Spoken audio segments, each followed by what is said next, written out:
Hi there, thank you for checking out our repair channel. If you'd like to subscribe, go right ahead. If you like this video, after you watch some of it, hit the thumbs up button. You can find out a little bit more about what we do and what we work on and all that kind of stuff at our website, which is fencerfixer.com, and fencer and fixer is both spelled with an F as in Frank. There will be a little website thing you can copy and paste and put into your browser and find us that way, or you'll maybe be able to click on it and go that route too. But anyways, this is just a little testing video showing a Zareba EAC 25M-Z, big old long weird model number on this thing, but it's a 25-mile Zareba. Most of the 25-mile Zareba units are all the same, basically on the inside. There's a few variations on the older ones versus the newer one. This particular one's a 2015 model based on when it was built. I'm not sure when the customer bought it, but that's when it was built. So we'll just go over it real quick. I mean, there's Blitzer, American Farmworks, 5-shock probably, Red Snapper probably has got a variation like this, but this is 25 miles of how they rate their stuff is based on a single strand of wire. That's pretty clean. If you were to look at some other brands like a Gallagher brand, they give you 2 ratings on their mileage or acres. They give you this, which is a single strand of wire that's pretty clean, or the more realistic situation most times is a multi-wire setup that's got some vegetation on it. So if you start putting that, this is probably like a 10-mile unit based on, you know, a multi-wire setup. So, but this is how they rate their stuff. Farmworks the same way. They rate all their stuff in mileage on a single strand of wire. But okay, so we're going to get into this thing. This has a little fence OK light here. This just flashes with every pulse. If the unit's clicking but the light's not flashing, there's 2 things that will cause that: either a problem inside the unit, or a burnt out bulb, or a pretty heavy short on your fence. The only way to know for certain if it's not the energizer or a fence problem or a ground problem is to unplug the unit, disconnect your fence and ground off your knobs here, and plug it back in, run it all by itself, and see if that red light, orange light, whatever it is, goes back to flash with every click. If it still doesn't, you still want to put a fence tester on there, or take a screwdriver and you know, just touch either the hot or the ground, whichever one you choose, and then get real close to the other terminal, but don't touch it, just like to see if it shoots a little spark across there.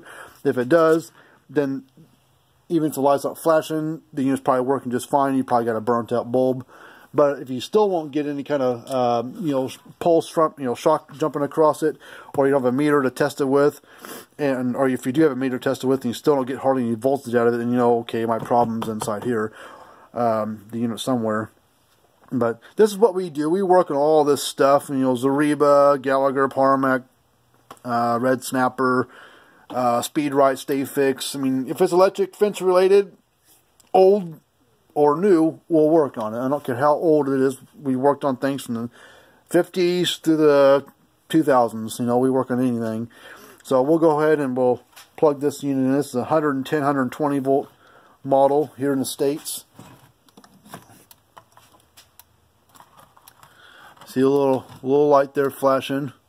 And voltage wise, it says it's putting out about 9,000 volts. So pretty, you know, it's a 1 joule unit, so it's not, you know, if I had it based on stored joules, that's what output joules, by the way. If I had it based on stored joules, you're probably 1.5 to 2, I'd say, somewhere in that range. So we'll take a screwdriver here and we'll just show you a little spark that it'll jump. I'm going to touch the fence side and get real close to the ground side. It throws a pretty good spark, and if you go to the other side, ground to fence, it should be about the same. It shouldn't matter which way you go. So it doesn't matter which side, fence or ground, you go to do your spark test. It's going to be the same either way.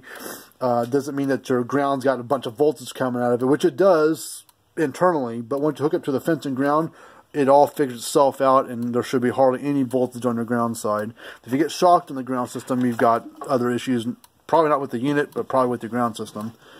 But anyways, this is just a little testing video, this little unit here.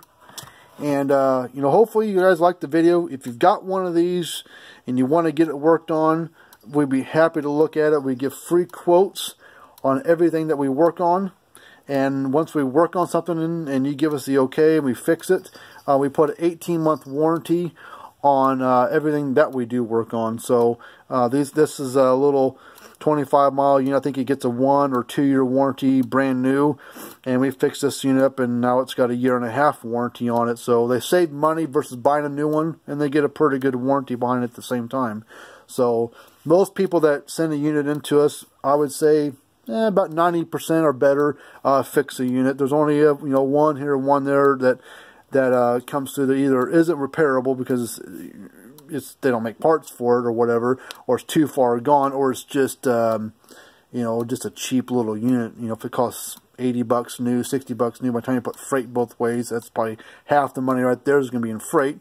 You put $10, $20 in labor, and $20 to $50 in parts, you're going to be exceeding the price of a new one. So, but the good thing is you ship something to us and we give you a quote. If you don't want to fix it and you don't want it back, there's no charge for looking at it, no labor fees, no service charges, so you have just your freight to get something to us.